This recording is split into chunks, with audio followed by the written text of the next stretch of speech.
Hey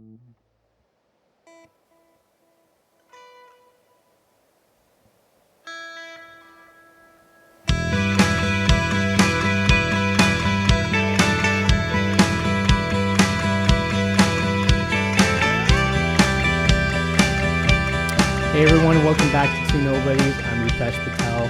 I have a very special guest today. He is one of the most important people in Canadian basketball.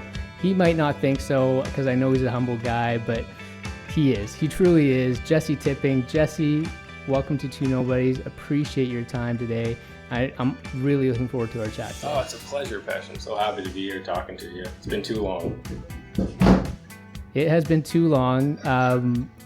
Folks probably wouldn't know this, but Jesse and I go back, I want to say 13 or so years. Jesse comes to University of Waterloo. He instantly makes an impact, especially in the locker room. I remember just being totally a team lead. What I remember about you, Jesse, so I was a strength conditioning coach for the University of Waterloo basketball team.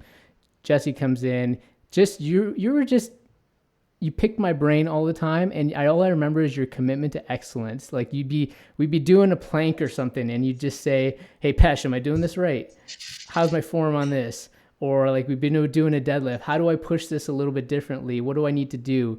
You tell me to spread the floor on that squat. Yeah. How do I do that, man? Like it was just, I just remember just like you're tenacious and just committed to excellence, and I always have sort of fond memories in training you. So it's really that, I'm looking forward to jogging you. No, I mean, when I found someone like you who was just as interested in their craft and getting better and really exploring the different aspects of, not just going by what somebody else said, but like trying to figure out how can you do it better. Yeah, so I think I just naturally gravitated to you because, even at the collegiate level, it's not always that everyone's trying to get better. So when you find someone like that is, you just kind of mesh. So. I was just, for me, because I, didn't really play sports growing up. I was always a small guy. So just to be able to train you guys, even though it was the University of Waterloo, and I just thought of you guys as just, crazy athletes. And so just finding somebody who was willing to, do crazy things that I wanted to do in the gym, I just always appreciated that. So. Oh man, I appreciate you. That's awesome. I'm so glad we're back talking to each other. Yeah, for sure. I want to start a little bit though first before we get into kind of what happened after you left the University of Waterloo, because I followed you from afar, of course, but just sort of the drive behind the Athlete Institute. I want to get to that for sure. But have you followed the NBA this season? The draft lottery was yesterday. What are you thinking about that? Like, what do you feel about the Raptors and their prospects? What are your thoughts? I think that there's some really, really strong players that they could pick up at the number 4 spot. I think the top 3 spots are probably locked up. I've seen all those guys, for the last 5 years, really. And, there's special players. But I think at number 4, there's still some difference makers. Those guys, you can see with the way the game is going, they can come in immediately and really start making a strong impact for a team. Whereas, even 5-6 years ago, it would take, 3-4 years to have that impact because the game was more physical and, less freedom of movement. Do you think there's going to be a big available for Toronto? Because it seems like that's sort of the hole that needs to be filled. Mobley, I think, could drop. I mean, I don't think. You think so? I think every year we see something in the top 5 that nobody really saw. And at that level, and I've had I've been fortunate enough to be at the draft. They don't let it get out, right? When they're thinking about somebody, because they don't want it to be, why are they thinking about them? What did we miss? So, some surprises could happen. A team could really like a certain player and come in at the number 3 spot, and then maybe we can get him on the 4. Who knows? But still a chance, I think. How much do you think Kyle Lowry has to play into the situation for the Raptors? I think Kyle's done everything and more for the Raptors. I think for him, now it's just going to be about trying to mentor somebody to take over, because the culture with him has been incredible. Him with Masai and For sure.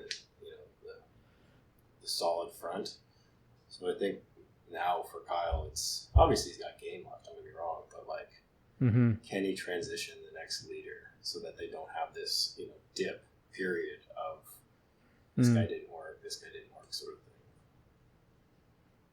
Yeah, because when I see the mock draft sort of projections, they're saying at 4 likely could be sort of a point guard, shooting guard kind of position. And so I'm thinking, okay, well, what does that mean, right? Like, what does that mean for, obviously Fred is in the starting lineup, but what does that mean for, you think that your plans around Kyle would kind of shape that selection a little bit? Absolutely. I think Kyle and management know exactly the way things are going to play out for Kyle. I think Kyle will do best by the Raptors, and I think the Raptors will always do best by him.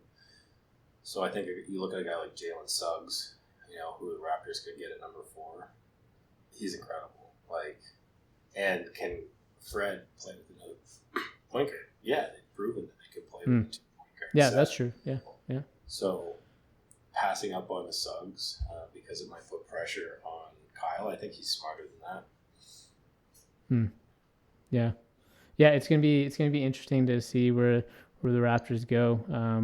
And it sounds like with this, after this draft lottery, Toronto should be back in play. I mean, there's just an unfortunate season they had, with just the COVID sickness, and they knew what they were doing, and they knew what they weren't going to be able to do this year.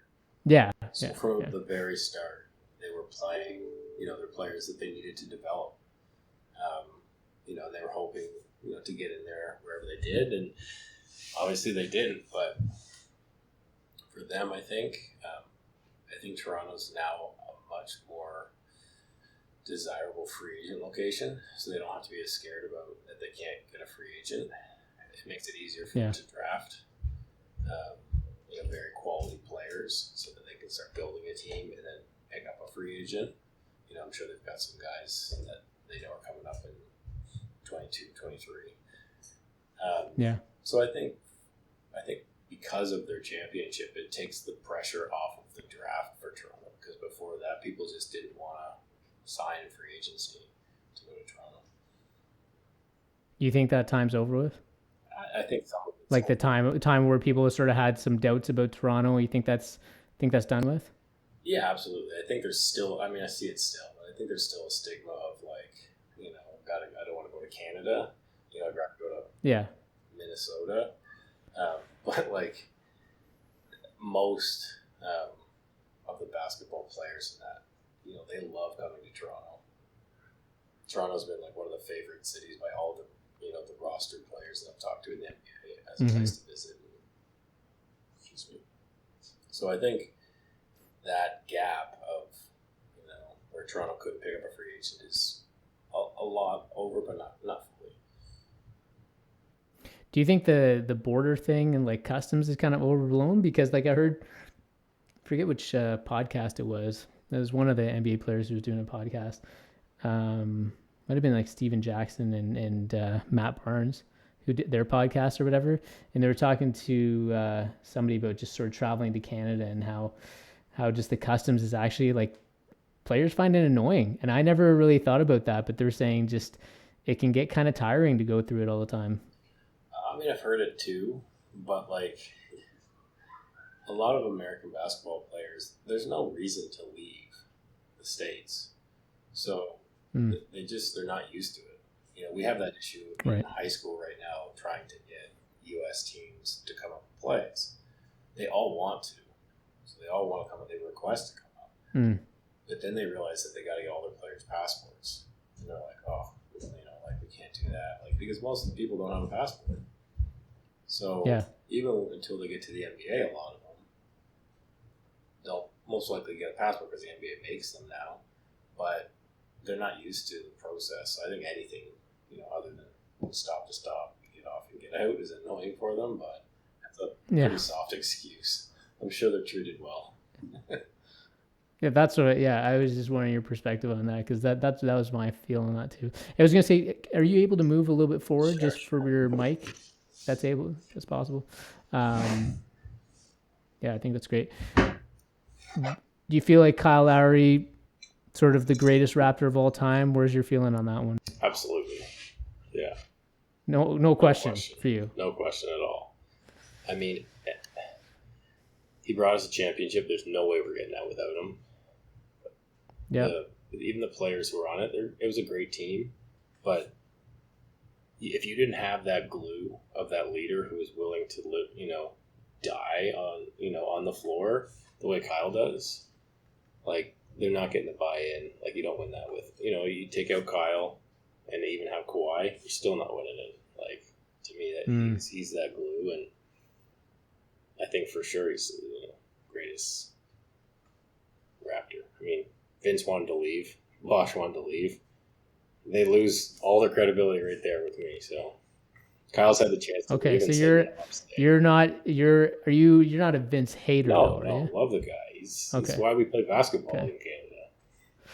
Because you and I are the same age, and like Vince was like he put Canada basketball on the map, in my opinion. Like, at least Toronto on the map. I mean, Steve Nash, obviously a huge figure, but people around. I grew up in Toronto. Kids weren't holding basketballs before Vince, like, walking up and down the street. Like, it was not a thing. Vince came in and that city was hopping, man. Like, I remember the 2000 playoffs when I was there. It was just another level, That's why I started playing basketball, because of Vince. First thing, number 15, got the shocks, like, the worst shoes for your feet you could possibly have. For your knees too, man. The biomechanics are terrible on those knees. But Vince set Canada on fire with basketball. But he chose to leave. It's over. You think that was a choice? You think that it wasn't forced or anything on him? No, it was a choice. Okay. I think that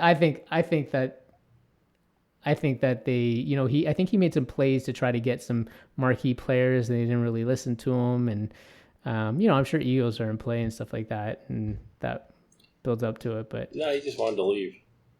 He just didn't think he would ever win in Toronto. He just wanted to leave. All right, we're gonna maybe agree to disagree on this one. I was personally heartbroken when DeRozan left, because he was obviously a guy who wanted to stay. But obviously, Kawhi proved it, right? But yeah, I mean, Kawhi didn't stay. I don't know how he did not stay on that one. But I was never a DeRozan fan. So when he would have been, I would have got rid of him years before. Okay. You can't. What's your thing about DeRozan? He's a great, third best player on a team that can win for sure. But you can't win with a superstar who specializes in long 2-pointers. Like, I just don't see how that's. It's still worth 2, and he takes too long to do it. So the statistics just say. You're talking about like in the new NBA, you can't win that way, because I mean, like the 90s weren't built on 80s and 90s weren't built on threes. No, right? Then sure, but now, like, you're gonna build a team around a guy who, shoots most of his shots from 15 to 17 feet. I don't know. I think the analytics say it wouldn't work. But that's fair. That's fair. Yeah, I think he's a quality player. I just don't think he can be the star. Yeah. Okay. Well, we're gonna. This is a bit of a tension point to start we could just keep going on this one. You're obviously a guy who knows about sort of up and coming Canadian talent. So who do people need to look out for? Like, maybe, I don't know. Are there any? I was doing some research over the last week. There could be some Canadian prospects who could get drafted, is my understanding. Who are some people that people need to look out for? I think Eugene Amarui out of Oregon. Okay. So he's a senior coming out of Oregon. He came out of our program, I guess 4 years ago. Okay. But he's a 6'7", 6'8", 245, super athletic, shoots the 3, like coming to like a Draymond Green, and he's just a glue guy. Yeah. Like I think he could be like in the locker room, you mean? Just everything. Glue in the locker room, or what? On the floor, he just does everything, right? You look at the draft combine right now, the G League combine is right now. Like, his stat sheets are 5 assists, 7 points, 12 rebounds, 3 blocks. Like, in today's NBA, I think he could be really useful for any team that needs to go and transition the way they switch all the positions. He can guard 4 to 5 of them. So. Okay. Him, AJ Lawson. He's a good prospect. I love Andrew Nemhart's game. Where does he play out of? Gonzaga. Okay. Yeah. Yeah. There's some Canadians who definitely could do something, go in the draft. But there's always going to be Canadians now. That's the fun part. Is that there's like every year there's going to be a handful of Canadians who could get drafted. How does that make you feel? Oh, it's fantastic. Like, it's, I think my mind got kind of blown when I was at the draft with Jamal and Thon. And to see two of our players get drafted in the top 10 of the draft, like, it just didn't, it's something I set out to do, but it just showed the potential of, with the talent and people and the kids in this country, that it's just, the sky's the limit. Yeah, for sure. That's a good transition into sort of how everything kind of got started. So you finish at the University of Waterloo. Walk me through just where your mind was at. Sort of, were you just thinking that you're going to stay connected to basketball? Were you planning to? Because what did you even major in at Waterloo? Liberal studies. I don't even know what that is. Nobody does. I call it the degree of jeopardy, because you know a little bit about everything, but you know nothing. Yeah. Don't know enough about one thing. But when I transferred to Waterloo, my kinesiology credits didn't transfer, so I would have had to do like 3 years. I was like, forget that. So I switched into liberal studies and just did more kin classes and business classes and climate classes and all fun stuff. Yeah. Yeah. But when I left, I learned later on in life that I have this problem where, it's not a problem, but when I see a gap in something, and I can see something's missing, and I know I can do something to fix it, like I just can't help myself. So I obviously loved basketball. I wanted to do something in basketball coming out of Waterloo. I wanted to be a strength coach, get into sort of exactly where sort of you left off, get into that world, know it more. I went on like a sort of not like a tour, but like doing a ton of certifications, visiting a ton of facilities. And then I started training basketball players. In a strength coach capacity? In a strength coach and on floor. So I do some skills stuff, and then I do the strength stuff. And I was kind of, not the first guy around, but like, that was kind of like the added bonus that my background was in sort of the kinesiology aspect of it. But then I was so recently, I played basketball, I could train on the on-court as well. So I saw this, I kept asking our kids that I'd be training. I was like, oh, where do you go to school? What do you do? Blah, blah. And I saw this massive like laundry list of kids who were just like, oh, I can't train anymore. I'm going down to school in South Carolina, West Virginia. I'm looking up these schools and like, this isn't like, this is nothing, right? Like there's just buckets of kids just going south to American schools to play basketball. And I was trying to figure out why. Like, why is this happening? Why can't they stay in the schools here? What's missing? And I realized here there was a big gap, right? The rules here for schools, for high schools to play basketball, you can't transfer to a different school. There's only so many. There's only so many good schools in Toronto, mainly, that you could really get seen. It's focused on basketball. What do you mean you can't transfer to schools? Are you talking about like one part of Ontario to another part of Ontario, for instance? Yeah, exactly. Like you take a kid like me, put me in high school. I live in Orangeville, want to focus on basketball, want to get better, want to go to a good school. Well, Orangeville, not the best at basketball. I can't transfer to a different school. I can't transfer to an Eastern Commerce, to to one of the Toronto schools that goes to U.S. tournaments. Henry Carr or something like that. Vaughan, stuff like that. I can't transfer to those schools because then you'd be ineligible to play for 2 years, and you're not allowed to transfer out of your area. So all these kids who were stuck because their schools really weren't paying attention to basketball, the province wasn't paying attention to basketball, were just finding somewhere to go play. Going to all these schools in the States, and they're paying so much money, and they're going and they're not getting credits, and a lot of kids were getting, left and not fed, and there was horror stories.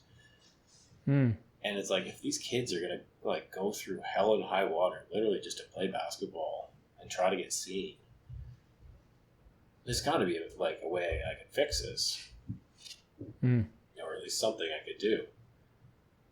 So, I had this thought of putting a program together that went all year round, and I was, it's not like I was the first to do it or try it. I'd seen a model, Canada Basketball tried to do a model, which year it was, early 2000s, I think, called NEDA, which was the National Elite Development Academy. So they wanted to take high school age basketball kids. They did it at MAC, actually, in Hamilton. Put them all together, put them through school, training events, stuff like that. And so they could be together and train and get more out of, exposure. It did work. There's too many people at play, using the university space to how to find housing and dorms to. So it's not like I hadn't seen sort of different models before. But I thought about this model of how can I create something that captures culture, because, in my journey of trying to make it in basketball, I realized that, a lot of private schools, they have culture of sports. They might not be good at it, but they have this lineage, right, of something that you're playing for, something to be proud of. Right. That sort of varsity jacket, all that stuff, right? Yeah. So I want to mix that culture with sort of the highest level of performance, the IMG academies, the top level sort of elite athlete development. How can I mix the two? Because both of them weren't working, to create one sort of program where you get sort of top level development mixed with a culture. So I thought it would be best to partner with a local high school, so they get that sort of class experience with other people and social development, but in our private facility with their own gym branded for them, home games, locker room, all that fun stuff. Hold that thought for a second, because I want to remind you of something that you did for the Waterloo team, and that's just triggering me to think about something. In that, when you talk about culture, I remember that you brought the entire team jackets. Do you remember that? Absolutely, yeah. You brought everybody, from all the coaches to all the players. You had I think they were Jordan jackets, and you had everyone's name, number, or whatever on that. And it never dawned on me. And I never thought about it. I'm like, this is just a nice guy, right? Just doing nice things for the team.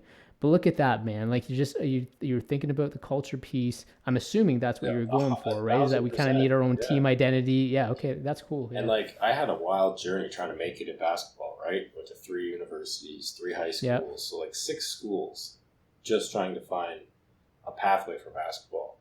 So building the academy was just what didn't work in my pathway. What did I need to actually make it? And then can I replicate that? So the jackets, it's a great example, because I still talk to Cam and see Cam, he still has the jacket. It's great. But no, that was exactly why I thought at that time, everybody has to feel like they're part of the team. You got to look good, show up with confidence, and we could be better. Man, those jackets were so good. I was so proud to wear that jacket, because I was like, this is the only Jordan thing I have. It has my name on it, and it said S coach. And I was like, this guy wants me, he truly believes I'm a part of the team. And just again, from a person who's never really been a part of sports teams, definitely made me feel like I was a part of the team. That's awesome. So appreciate that. Oh, absolutely. Yeah. That was my first experience with getting gear printed and getting the sizing charts and all that stuff. now, like that is the worst. I hate doing that so much because I've been through 11 years of like just printing gear for hundreds of thousands of kids. But it's do you oversee that process? Like you're the one who gives that final approval sort of thing? Or I used to until about like 2 years ago. So still sorting the gear, getting the sizes and everything. Obviously their team's grown, but no, that's funny you brought that up. That's hilarious.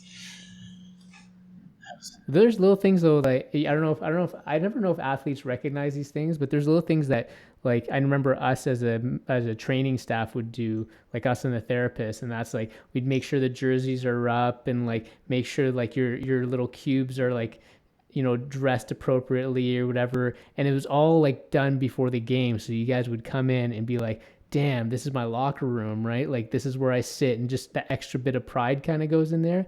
I never knew if players noticed that sort of thing, but like that was sort of our way of showing like, hey, we totally value this team and we want you guys to feel good, you know? Yeah, I think that's amazing. I think it 1,000% did that. I think athletes at the time, you know, pretend that, you know, we're all ready and pumped, and you don't say your thank yous and amazings, but like I take those pieces now and still implement them, because like when someone's not doing something, if you can do more, you're setting yourself apart. So when you guys did that and made everything, like, it makes the player sitting down being like, they care about my performance, they want me to be ready. So I think too many sports is going away from stuff like that, because too many people are now sort of individualizing each part of sports.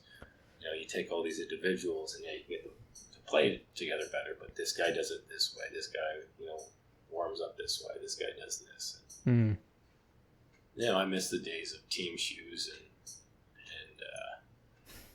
track suits, and, you know, it's fun. Well, I was listening to Chris Bosch was on an interview recently, and he was talking about how people don't realize that, you know, people glorify the players, right? But they don't understand that while they're the ones who are performing, there is a whole group of people making sure, like you said, that they're ready, right? And he's like, I'm appreciating that, like now that I'm retired and everything, I really get to like sit back and be like, hey, I wouldn't have been able to do what I'm doing if it wasn't for that high school coach who drove across town to drop me off, because I grew up in like the ghettos of Dallas, right? And if he didn't make those efforts, I wouldn't have been able to get there. And that's where I was trying to think about like what you're doing in Orangeville. Is my understanding is that you're trying to, you know, not only create that culture, but you're creating like a safe space for people to be able to play basketball and learn. Like tell me a little about that. And sort of, it's not just about basketball, but it's about like developing people, right? Like whole and whole is my understanding. Yeah, 100%. And obviously the carrot is always basketball, and that's at the end of the day why those, you know, kids are there. But me and the staff, we really believe that it's our opportunity to have an imprint, you know, on every set of the generations, and like give the opportunity to make, you know, try to help them become better people, better brothers, better husbands in the future, boyfriends, you know, give them a view of everything, and try to make them understand basketball is not everything, you know. And then even inside that, we teach our own curriculum outside of the high school curriculum on, you know, sports and business, contracts, and, you know, all the areas of where you can find a job outside of playing for sports. Because there's so many areas that people don't realize are needed, right? All those service aspects of how to get a player ready. One player on a team might make it, but if a player can transition into, you know, another role inside of you know, the sports world, because they get to have an inside look at it, like it's you know, try to teach them that. But I mean, I'd love to teach them everything, you know, to try, like, that they don't get. I mean, from regenerative agriculture to automotive services to aviation, but like, you know, for them it's just they're captured by basketball, and for us, we give them every tool that they would need. All that they got to bring is just the attitude and the effort, and they won't need anything else. And we've had almost 100% track record of getting kids post-secondary scholarships in the last 11 It's years. amazing. So we're close to $20 million, or just over $20 million in scholarships for kids. Wow. So yeah, it's over 36, 37 Division I scholarships, 7 NBA players. So it's a pretty successful program, my man. It's fun. I mean, the talent was there. We just try to make sure that and I don't think they really appreciate it now. They definitely don't. I mean, some of them do. They go to college. What do you mean they don't appreciate it? Like they don't recognize that like that sort of system helped get them there or something? Or? When they're a kid, like the culture is like that's deserved for them, right? Because they're they're good. There's so much hype now on high school players and the notoriety they get. So like when they get a little bit of it, it's like, well, of course I get this. Like, I'm good.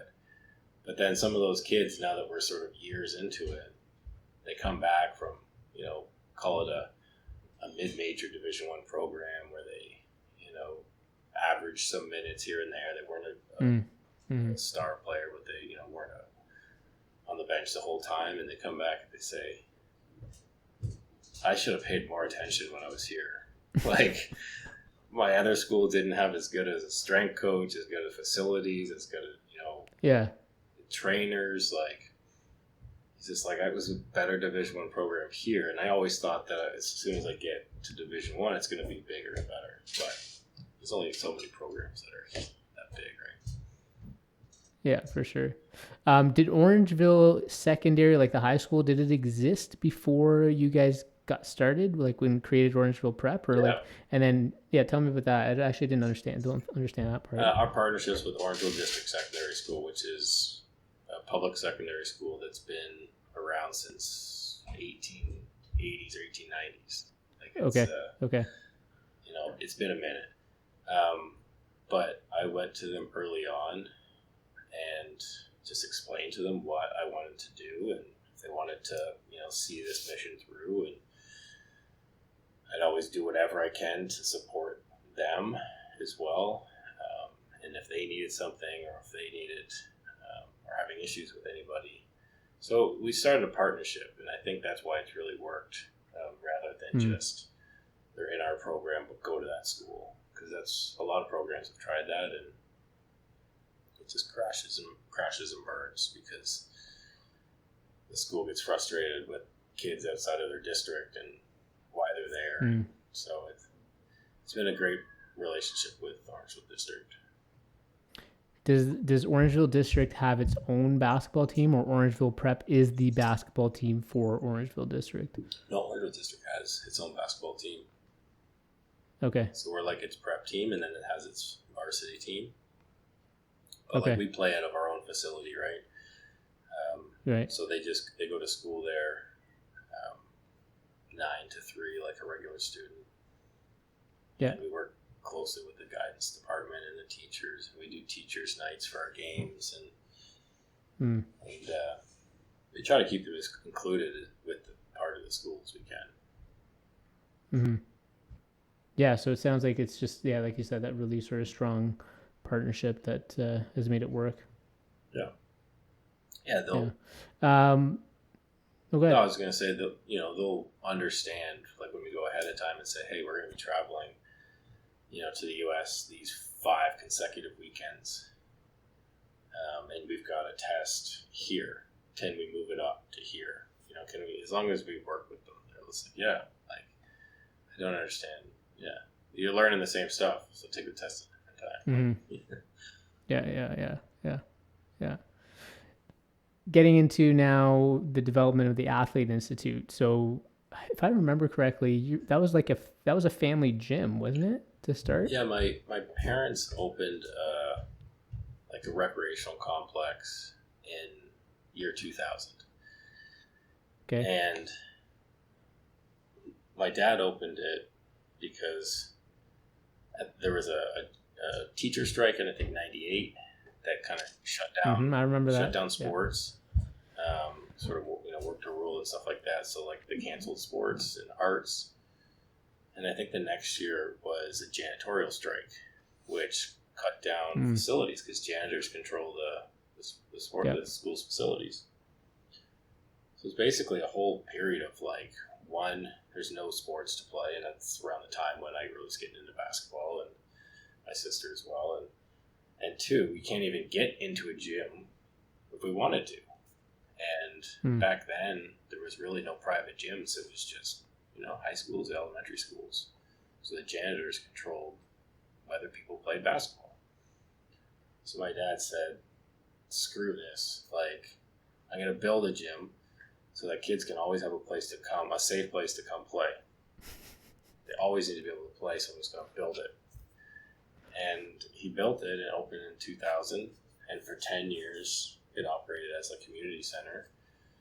Kids would come play ball, hockey, basketball, volleyball. It had a fitness membership component to it. Yeah.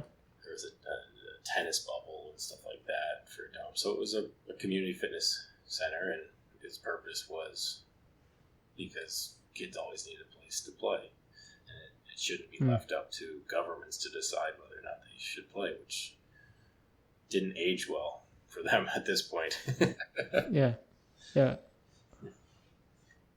When something that kind of caught my attention is you just talking about how your dad just saw a problem and he's like, let me take that on. It's kind of how, when you talked about sort of the start of you identifying a gap, tell me about, if you don't mind, tell me about sort of like the impact that your dad has had on your life and sort of maybe shaping the way you think or approach things right now.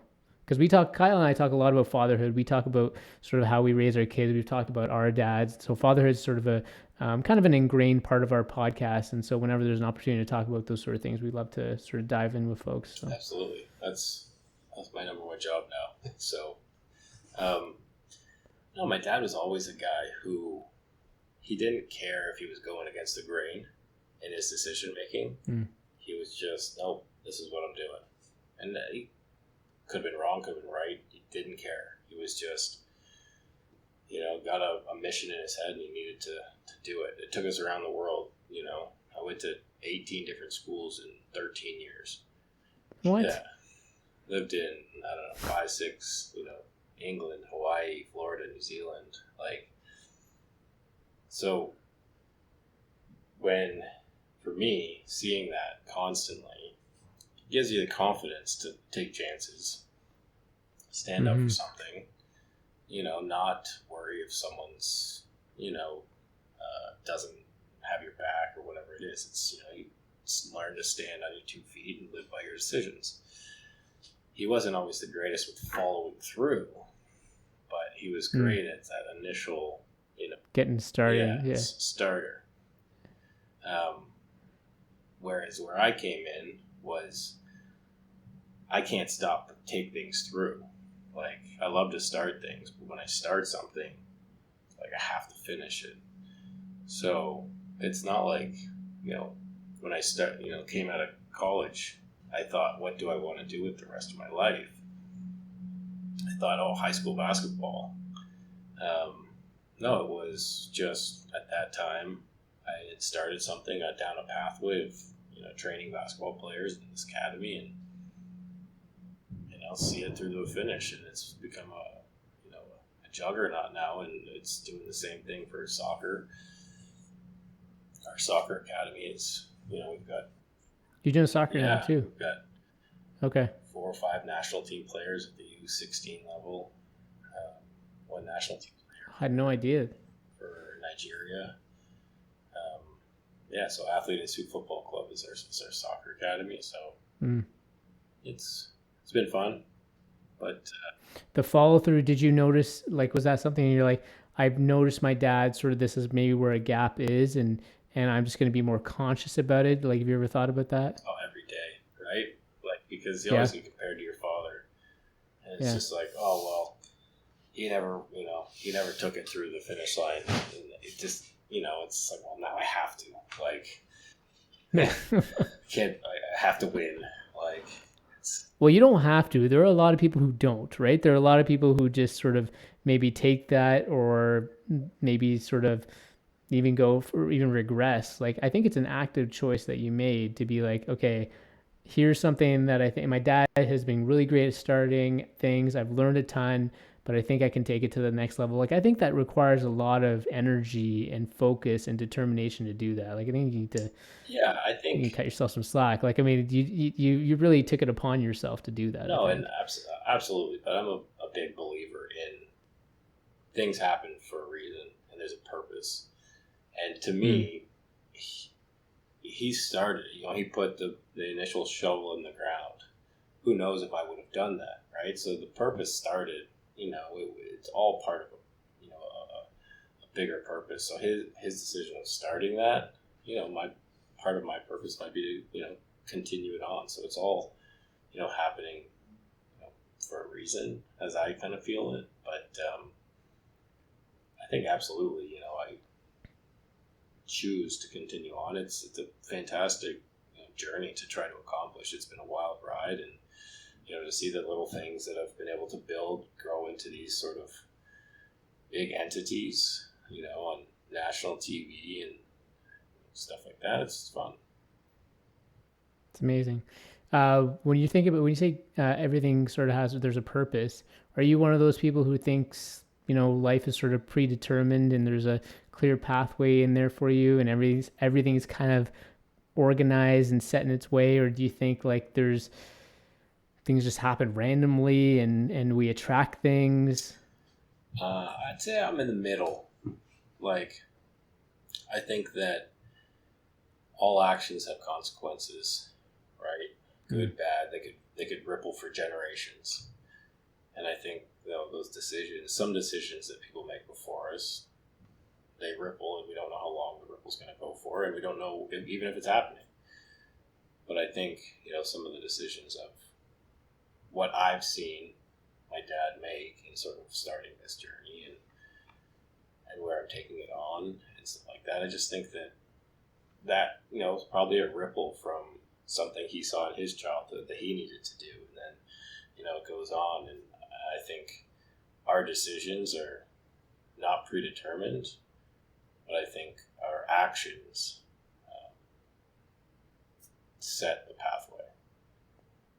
And I guess so what I'm hearing is that ripple is essentially, so you're setting, like for example, if you think about your kids, you're sending a ripple, and that's probably going to influence the environment that they're going to be living in. And but obviously what I'm still hearing is that they're going to still make an active choice about whether they want to be sort of influenced by that ripple or not. Exactly. Is that? Yeah. I kind of like, if large ripples happen, small ripples. If there's a bubble of safety, as I feel for children, where they can feel safe to explore, they can feel safe to express emotions, and they can feel safe to just grow up without having outside influence. That ripple down in life,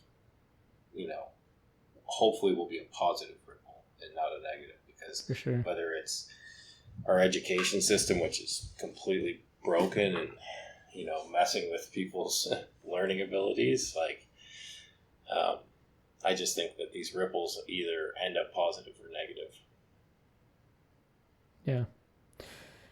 Tell me about did you take any leadership training or management training or anything? Just, I mean, you started an organization, like, how did you figure that out, and what's your sort of leadership style? Like, Shoot first, aim second.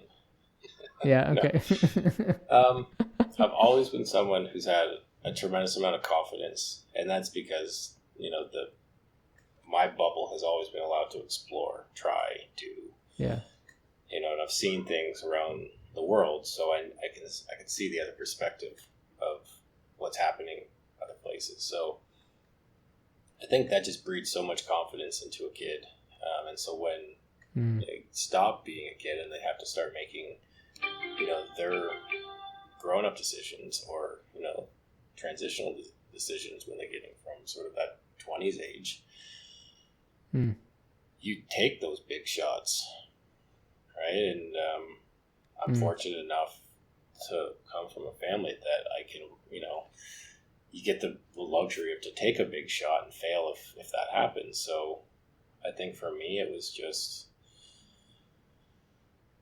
if I crash and burn, I'll stand back up and try again. And it's the same thing I did through basketball. It's like I've had so many just career-ending injuries where it's just been, you know what, I'm just going to rehab this and try again.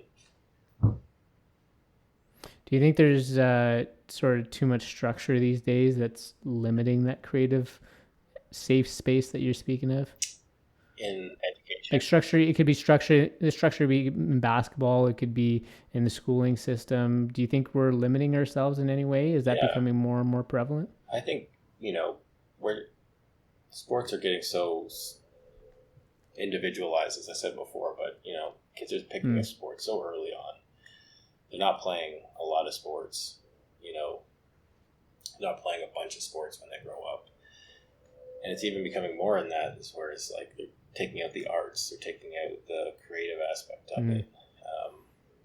They're sort of, you're separated into groups of where you fit.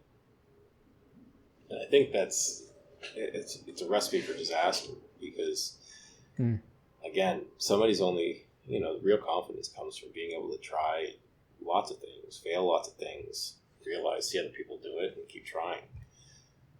So I'm not a huge fan of our education system and its learning styles, because I just think that it focuses on the facts that someone else thinks you should know, and it takes out the allure of learning of what we don't know. I like that, because our brains are wired to try to explore, right, and learn. Like, until you'd know better, but I think there's a blood-brain barrier that, as at a certain point sort of closes off to language and learning as a kid. So we're built to absorb knowledge, and to limit a kid's learning in the school system to say whether you have to learn at this, grade and only these things or only these topics, and this is how you're supposed to learn it. Every kid is different, right? They're dealing with for sure massive amounts of different types of stresses, and then you put them in the exact same learning environment and say, go. It doesn't make any sense. For sure. I mean, you and I, when we would train together, as you know, like the training is all individualized to really get the best out of each person, right? Like it's basic, it's common sense.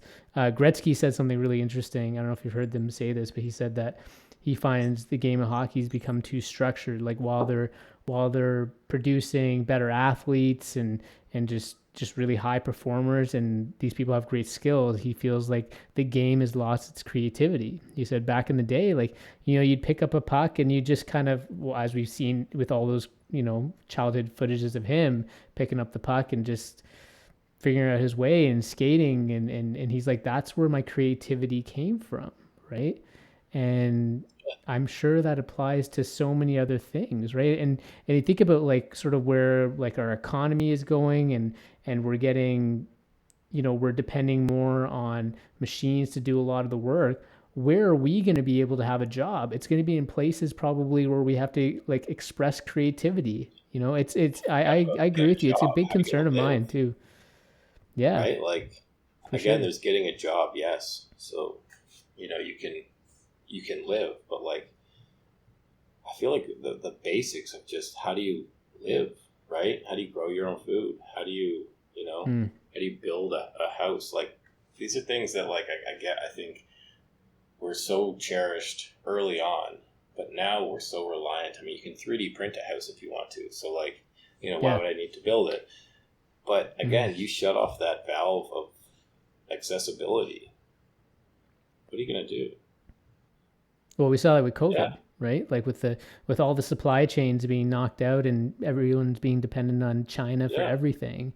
And we couldn't even make our own PPE in Canada, because we had nothing. And, our grocery stores, go a little bit dry for a week and people lose their mind, right? Like, but that's a real fact. Like, what is anyone going to do if the grocery stores all of a sudden don't have food? For sure. Are you guys growing your own food over there? Yeah. You try to? Yeah. I started studying sort of regenerative agriculture, 3 or 4 years ago. I did a podcast on that, actually. Did you really? Yeah. I gotta watch that. Yeah, with some farmers in here in Alberta in Edmonton, and they grow their own meat. And he was just talking about sort of they were city dwellers, and then they moved out and they started their own farming and talked everything about the benefits of regenerative agriculture. It's fascinating. Yeah, it's just again, we teach these things to our kids that are so far away from what could possibly be helping them. But like even in regenerative agriculture, you telling me that you don't learn math, science, like all those things, but you're actually learning how to do something productive where you can actually feed yourself if you needed to. Like, it's kids get are too hung up with it's the thing with school is that kids go there and they're taught by their peers to not like it. Don't like learning, don't like school. So then their whole childhood is this fight of like, should I learn? Body's wired to learn, so they got to learn something. But so when it came time for us to put our son in school, it was obviously we didn't. Yeah. How do you, with your players or the people that you guys recruit to Orangeville Prep, does creativity factor in it? Like, what's the recruiting process look like? Well, I leave it mostly up to our head coach. I mean, we always talk about the incoming recruits, and we have a standard that they have to hold sort of that Athlete Institute Orangeville Prep standard of an individual, and a lot of that, obviously they're good at basketball, but they have to meet with us and meet with their parents and talk about who they are and what they like to do and get the know process. And we've had great kids, and we've had kids that didn't work out, and we've had kids who have been everywhere in between. But I think the beauty of it is I get to see this dynamic of all these kids the year after year after year, and how the generations keep changing so quickly. And I think people could say that's the same as it's always been, but even in 10 years, where teenagers are at, the pressures and everything they have from when I started the program in 2012 to now, it's a completely different world. I feel bad for these kids these days. They have so much pressure. What do you mean by that? There's just so many pressures on them. There's always eyes everywhere on their phones. There's always somebody watching them. Is that how much of that is created by themselves? Do these guys want to be on Instagram and on social media and stuff like that, or is it required of them? Or is there a strain of society that teaches us that we're not allowed to? Yeah. No, everything happens there now, right? You have to get recruited, but their phones, we take their phones at 8 a.m. We give them back to them at 8 p.m. when they're Monday through Friday. So when they're in season, when kind they're of thing. With us, they have to prove to us and keep a certain grade point average to keep their phone during the day. But 8 to 8, the phones are on their desk in their room. So how long are they with you guys? From what, September to end of June kind of thing, or what? Yeah, for most kids. But I've had kids that I've been with who have stayed 4 years straight. I had a group of kids from South Sudan with us for 4 years. They'd be with me for Christmas and all the holidays, staying with family. It was awesome. That's cool. Yeah, they're all off. You probably, I mean, you've lived across, like you said, you've lived in so many countries, but I'm assuming just your exposure to diversity has been probably pretty massive over the last 9 years or so. Yeah, absolutely. I mean, you see hear some of the stories that a lot of these kids go through, especially the kids, who came from South Sudan, right? When they first came over, it was October. They had a backpack and a pair of shoes, freezing. They get them a toque and a hat, and they're just teaching them how to use a water fountain. It's the first time they've been in a building with a steel roof. Wow. 13-year-old kids that 6'10", right? Do barely speak English in Canada. They're just in South Sudan. Like the culture shock and like getting to basically help raise those kids, because they were, again, living with me for Christmas and holidays and breaks and for 4 years. Like it was, they teach you so much more than you could teach them in their culture and what we're missing in ours. So. Is that something you expected to happen? Like that you would have to be eventually taken care of or looking after kids from South Sudan? Like that's just incredible, man. Like that's probably, did you expect that? No, like it just, again, you make a decision, you live with the consequences, and you hope it's a positive ripple. Like, and that's kind of the where of it going. And again, it was a fantastic experience. Was it hard? Was it hard for them? Absolutely. But I mean, one of them's at Montana Tech studying to become a civil engineer. One's in Utah who graduated high school and now he's in college, which was, he was reading at a second grade level when it came. Like, and then they're going to get degrees and then they're going to either play basketball or, try to, bring them back to Canada and becomes residents. So it's fantastic. I mean, they're just incredible people, and just their culture. We have so much to learn from their culture. We think we have everything right in North America, but there's gives you perspective. Gives you so much perspective, on how much we can have, and still they're just so much happier. Mm-hmm.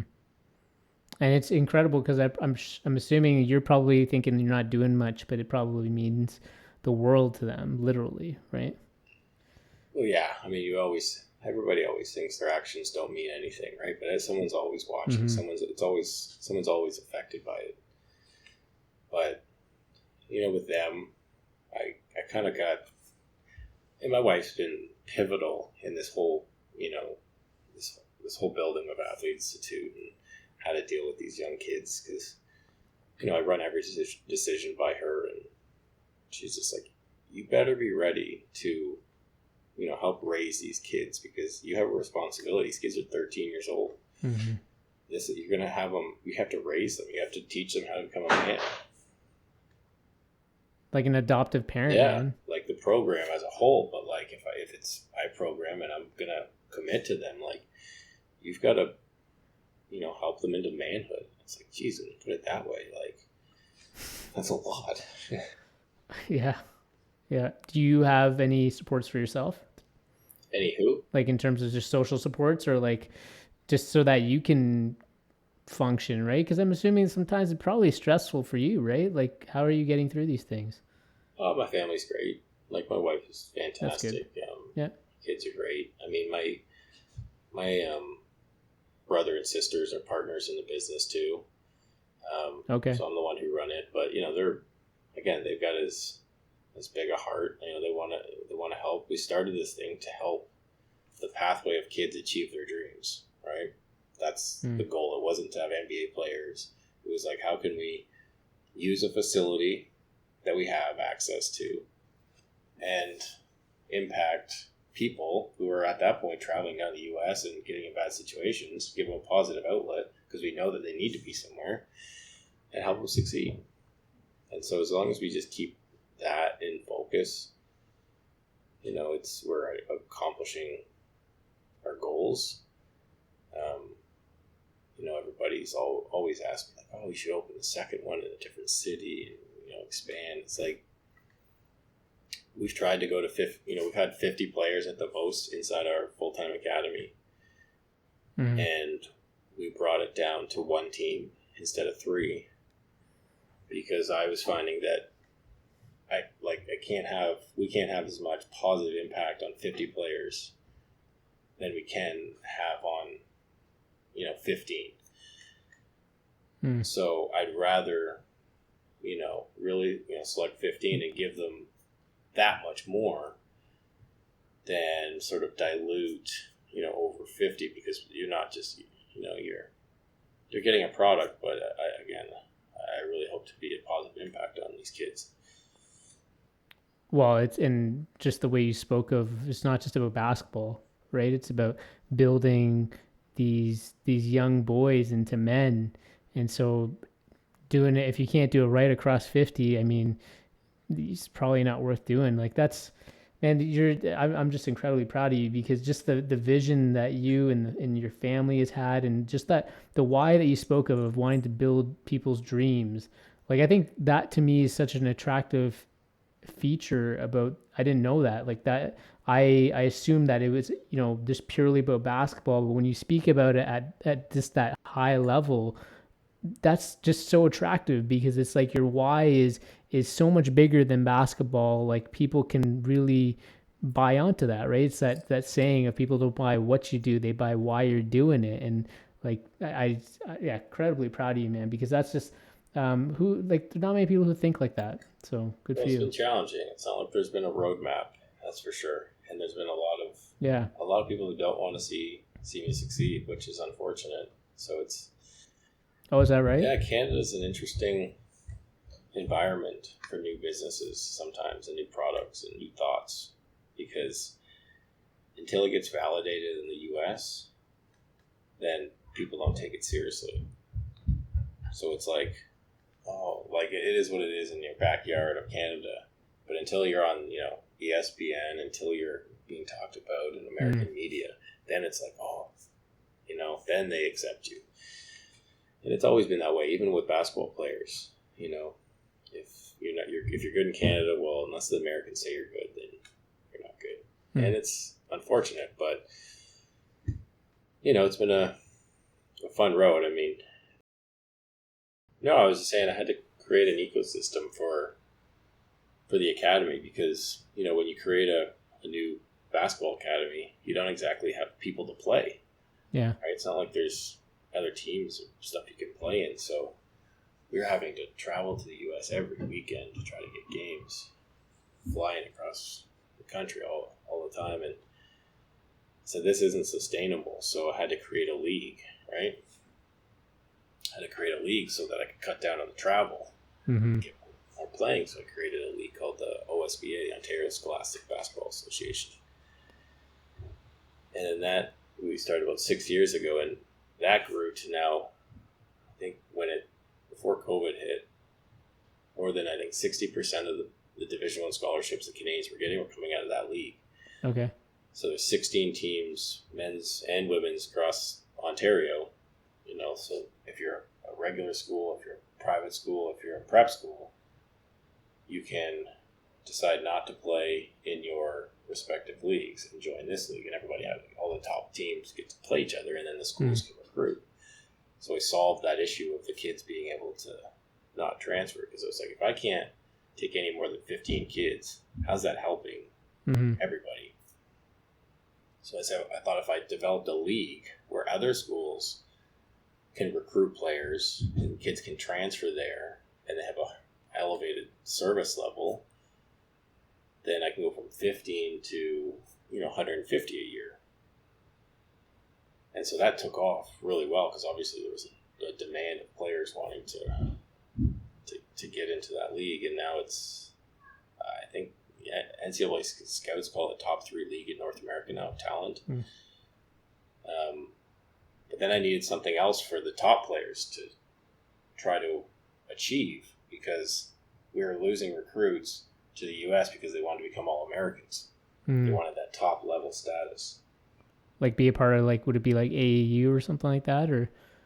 Well, no, like that. So that if you're in American high school, even if you're a Canadian, if you're the top 24 player in the U.S., you get selected to be a McDonald's All-American. Oh, I see. Okay, yeah.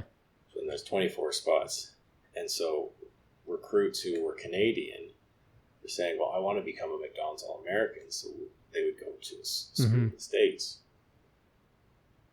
So I said, well, I need to have an equivalent, so I started the Bios to All Canadian game. Yeah. So that our kids could try to achieve, the highest level and so that I could, complete the cycle, so that, you have academies at the bottom that could capture lots of kids, a league that they could play structured basketball and not have to leave their households and still get raised by their parents, go to the States, and then all Canadians, so then the top players from around the country can get honored for, staying in Canada. And then COVID hit. Yeah, but you got a couple of years of the BioSteel game, didn't you? Yeah, we're 6 years in now. Yeah. It's a, and we'll be back. Like, it's still, preparing for this upcoming year. Yeah. But the momentum was just a huge buzzkill. What happened? So what did the creation of the OSBA do to like just the regular high school system? Like in terms of sports being played at high schools, like I'm assuming these kids now don't want to obviously play for their school team or what? Well, the schools like Henry Carr's, like, I want to say Vaughan, but they changed their name. It's not Vaughan anymore, but, the private schools, they can choose not to play in OFSA, and then they join this league. And so OFSA is probably getting killed then. The OFSA's non-existent anymore. Is that right? Okay. Yeah, like they're still around, but like the level of play, like it's just their rule system is so archaic. It's just unfortunate that it just what they went through it that they did, because it was either like their rules are the same. So again, all those kids who are now have the chance to stay and play would all be in American prep schools and high schools, and that would just be because of OFSA. Yeah, that's because OFSA was the thing you wanted to get to if you're an Ontario athlete for sure. Oh yeah, but now like OFSA's, even in OFSA, you would have Eastern Commerce, right, versus Pine Ridge or something, right? Mm-hmm. They come from two different school boards. They never play each other all year. Mm-hmm. They go through schedules blasting the rest of the schools in their area to finally get to OFSA and have 2-3 like notable games. Like it doesn't help the kids at all. Well, and you don't really get a sense of your skills and how good you are, because like you said, you might be blowing out your area, but your area could be shit. Like I played volleyball in a senior level in high school, and we went to OFSA, and we blew out, like we were the Toronto champs, right? But we get to OFSA, we get smoked because there's all these schools from like Chatham, Kent, and all these other areas, and they're just top notch, but we've never played them before, and so we would have never had that exposure. So yeah, I can totally relate to sort of the gap that you tried to solve. So that takes a guy like Pesh, who didn't know he needed to do more to become the world famous volleyball player. Yeah, that's not happening, man. I'm 5'8". I'm not playing volleyball. Setters that are small and short, I'm sure. That's not happening. But I appreciate the projection. Yeah, no, that's interesting. What about the women? What's happening for the women? What's the pathway for this to happen for the women? Yeah, and it's always been right at the front of the page. All of the events I've done, all the leagues, have always had a female component. But for Orangeville Prep, I've always held that until I can do it on par with the guys, I'm not going to do a superior product. Because I got proposed a lot of time. Well, they don't need to be in residence, or they don't need to have all the gear. They don't need, and it's like, no, like if I'm gonna put my name on it, it's gonna be mirror to mirror. They're getting the same advantages, same treatment too, right? Yeah, the same treatment, same advantages. And again, my view was I don't know enough about women's basketball or the female experience through sports to go and just say that I can open up an academy, right? And if I don't know that aspect, I don't even know how to hire somebody, because I don't know what pieces are the right pieces. So I put a plan in place. We started initiating it during COVID, and it's I forget how many steps it is, but it's like a 5-stage process to our female program with our team starting in September 2022. So we selected a board of board of advisors who are, strong figures in female basketball business, and we're going to create sort of a leadership and mentorship women's basketball academy to mirror the guys. Because one of the things I'm talking to a lot of people in that industry is that the journey through it, like for guys, like if you're a coach, for instance, if you bring a bunch of assistants with you, right? You've always got a group of guys where if you get a new job, it's like, oh, I'm calling this guy, and then those guys learn, and then they start getting jobs. Well, the female experience through sports, from what I've sort of gathered, is there's solos on the island because they have to work so hard to keep their status constantly. So they don't get the opportunity to create a network while they're growing and then going through it. So we want to focus on, again, basketball, but how to help these ladies as they go through their basketball journey, and see the aspects in networking, in business, in industry, and like all these other aspects that go along with it. We want to start building that through our women's academy. I wonder. I'll have to connect you to a couple people I know, because they're actually very well connected in the women's game out west. But my sense is that they're like a lot of the alumni networks are pretty banded together. Like they're pretty close and they know of each other, and there's a lot of supports out there. So I wonder if some of that already exists, but it's a fair point. Like it probably doesn't exist nearly as much as like it does for the men, maybe. Yeah, and you talk with whether they're in the media aspect, whether they're in the actual athlete, the athlete in the scenario, if they're a coach in that scenario. And even we saw this when we were trying to hire a coach for our female side.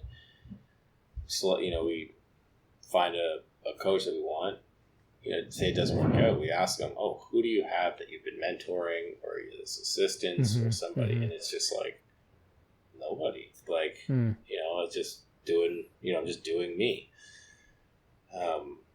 Whereas our experience with guys has been like, he's been my assistant sort of all these through AAU and club and basketball for 6-7 years. Like he'd be a good fit, or this guy. So I think I'm getting the advice from people who actually know. That female experience for sports, so that we can, when we do it, which will be, we've started our program to get there, but our team will be September 2022.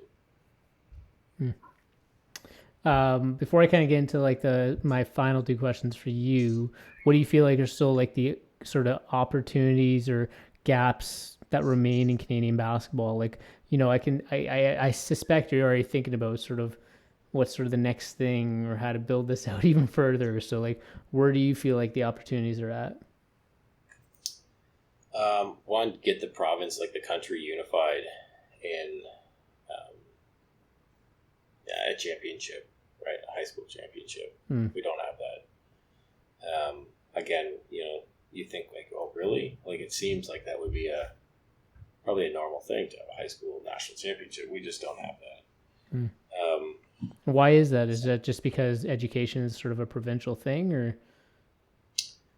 No, it's just that our governing bodies have been so, soloed. And we don't have again, a lot of these things usually come from because you can capture corporate sponsors, right? It hasn't been really possible in Canada in the past to have that many corporate sponsors be, interested in something like that. So whereas in the States, they can make something like that happen. People have had the thought, it's just, getting the product to go and getting a sponsor to like it. I think corporations are finally now in Canada realizing that basketball is here to stay.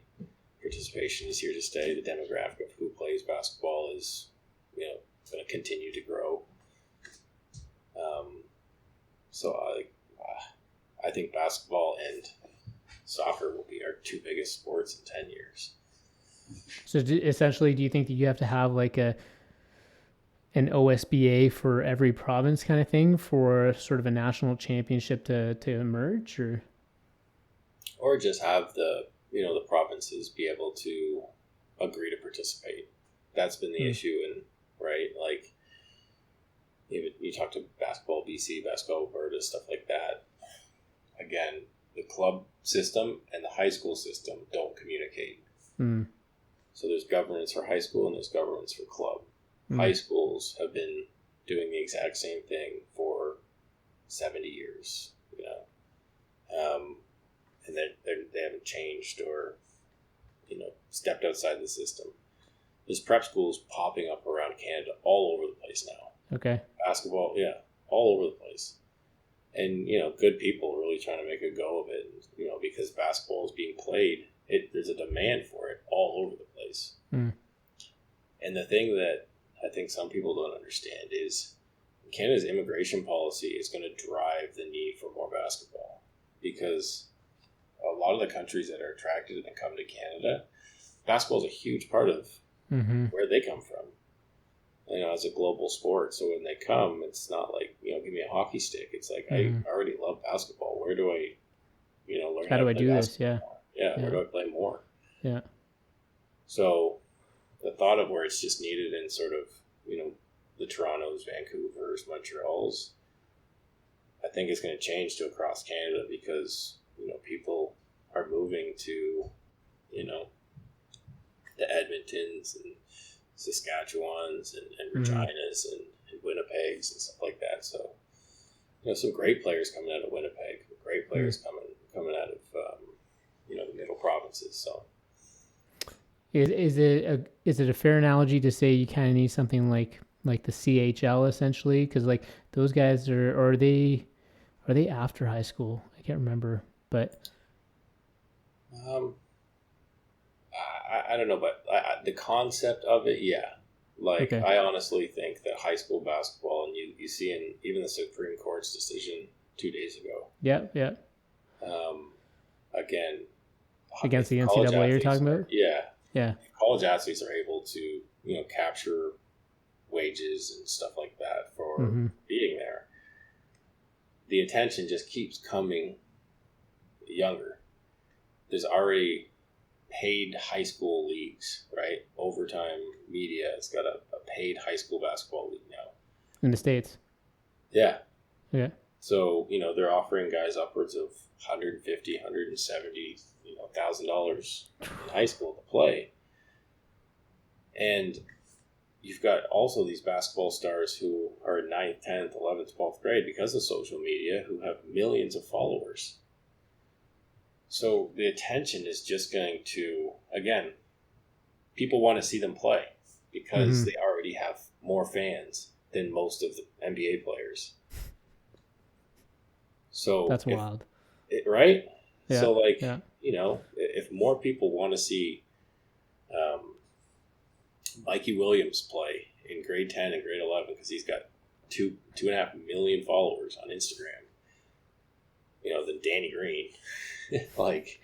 You don't have to make it to the NBA at that point, right? So that attention of high school basketball will continue to develop as an entertaining sport, because the talent keeps getting more and more refined down to sort of the 9th grade, where these kids now are coming into the 9th grade and they're doing step back threes and windmill dunks, and it's like, what is this? This is wild. Supreme Court decision. Are you for it? Are you in support of it? Do you think that the college, the NCAA athletes should be able to kind of share in that revenue? Yeah, 1,000%. Again, they're making so much money off those athletes, and knowing so many of those athletes who go through, and I still have to send them shoes, and stuff like that, because their program's not supporting them enough.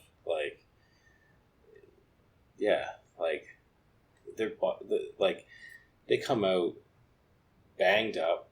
Some of them, if you're American, uninsurable, right? From pre-existing conditions. Mm-hmm. They come out like with surgeries. They come out as like a shell, and then what? They're 24 years old. Some of them have degrees. Maybe they didn't, necessarily value at the time,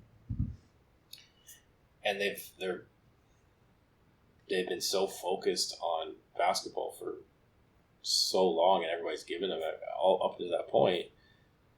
Then they have nothing. So, like, yeah, if they're gonna put it all out there for a school to wear a school's name, and the school is not having free admission to their games and not selling jerseys, sure, but they're making so much money, and it's on the backs of these players. Been fighting right? for years, right? It's free labor. Yeah, for sure. No, I think that's where my head's at is like, certainly those players who go to the pros, okay, they're going to get paid. But even then, like, you think about like the college football athletes, like, they're sacrificing their bodies. And even if you go to the NFL, who knows how long exactly their career is not that long. Like, you're really exploiting these players, and for them to not do, like, the NCAA is massive, right? Like, it's a multi-billion-dollar industry. And hopefully what I want to know is whether the other athletes that are not in the big sports like basketball and football, will they also benefit from this too? They're already getting paid. It's just basketball and football who are held to the standard. If you're a tennis player, you're taking endorsements already. You're playing for Stanford. If you're a swimmer, same thing. If you're in other sports, there's soccer even. They're able to capture some professional endorsement. I did not know that. Yeah, so there's other sports in the NCAA. So it's the same thing. If the standards aren't the same, they're fighting for something big, right? Like if they're just talking about basketball and football, again, it's because there's so much money there. That's why 98% of the money is sitting right there. Yeah. Okay. Those other athletes are getting paid. Okay. I think I wonder if that's news to people, because I just thought that because they're not part of the big sports that they're kind of getting shafted, but no, like you'll have, they're mostly in the individual sports, mm-hmm. but they'll be able to take sponsorships and prize fees. This stuff it's allowed. Jesse, this is a good transition to just my last two questions. Hopefully you got a chance to kind of look or think about them. I've unfortunately put a few guests on the spot, which is not good. But the first question is, if there are 5 people, dead or alive, who would you have supper with? I thought about this for a while, because you have to think about it. That's why you ask me, right? It's the whole purpose. Is you're like, this guy, you have to think about it. And then you start thinking about, like, oh, who should I say? It's too cliche. Who should you say? And so I definitely did think about it a lot. And I came to a conclusion. Because there's a lot of scope of creativity in that question, dead or alive. So I think for me, I would have dinner with myself, my son, my dad, his dad, and his dad. But all at age 30, all of us. And then I feel like that could go some wild places. Okay, well, you're going to have to, that is the most, that's a different answer that anyone has ever kind of given. So you got to tell us more. Why? Tell us how you thought that through. As soon as you become a dad, you put everything in more perspective. Like, if you have a son or a daughter, you think like, what was my dad doing when I was 5 or 6? Like, because me and my dad he had me the same time I had my son. We're both 30. So I kind of lined things up a little bit. And I was just like, I wonder, you wonder what your parents were like when they were your age. Mm-hmm. Not that they do stupid things, but like, were they mature? Were they funny? Were they an asshole? Were they patient? Like, would they have been your friend? And then I thought, well, then you look at how, his dad, and I think, oh, he's a pretty cool dude. And I was like, I would really have liked to get to know him, like, when he was younger. And then it's like, well, what was the other guy like? His dad. And I was like, oh, I heard he was an asshole. I was like, I want to know what an asshole, what type of an asshole he was, right? Because And like, it's when just, did the asshole part leave the family? yeah. And then like, what trait have I picked up from my great grandfather, right? Yeah. And like, it's just, I think that would be, and just hearing the stories and just like, just being able to relate down different things. For me, that would be sweet. It's almost like a lab study, right? It's like a sample size from every generation. Yeah. At 30, And I just see you decoding everybody, be like, okay, this is how we thought this through. This is how I'm going to make things better. You know, I love it. That's an awesome answer. Oh man. Yeah. I thought about it a lot though. Good. And there's a lot of other people I'd like to have dinner with, but I think that one topped it for me. Yeah. That's fantastic. Besides the circle of life, what do you know for sure?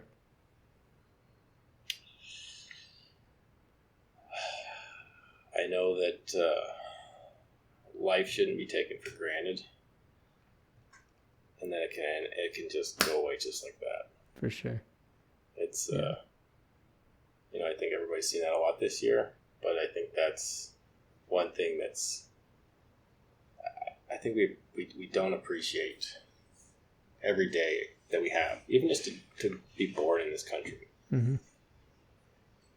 Just the benefits of that, what that has, and maybe the negatives for some things or whatever. But like, just take advantage of where we are for when we are, and don't leave anything on the table. Yeah, Jesse, Dad can fix everything. Oh man, you good with your hands? Are you good with your hands? I have to be now. Like, you have to be. That doesn't mean you're good with your hands though. No, I've always been like, even when I was a kid, I used to take my toys apart, see how they're built, and like take the motors out of them. So now, like, it's just, I feel like I'm fixing something every second. The best feeling I get is when my daughter is like, we will tell my wife, or my mom lives with us too, and she'll be like, "No, you don't touch that, guys. Daddy's gonna fix it." And that makes me feel so good, but fuck, that's a ton of pressure. Yeah, like I'm just like, I gotta fix it. Oh God. Yeah, now you gotta fix it. Yeah, totally. Jesse, man, I really appreciate this conversation. There were things that I think I knew about you just having worked with you, but really kind of solidified that. And again, it's that commitment to excellence. It's that thing about just, you see a problem and you just want to keep tinkering and you're asking these questions and you just run with it.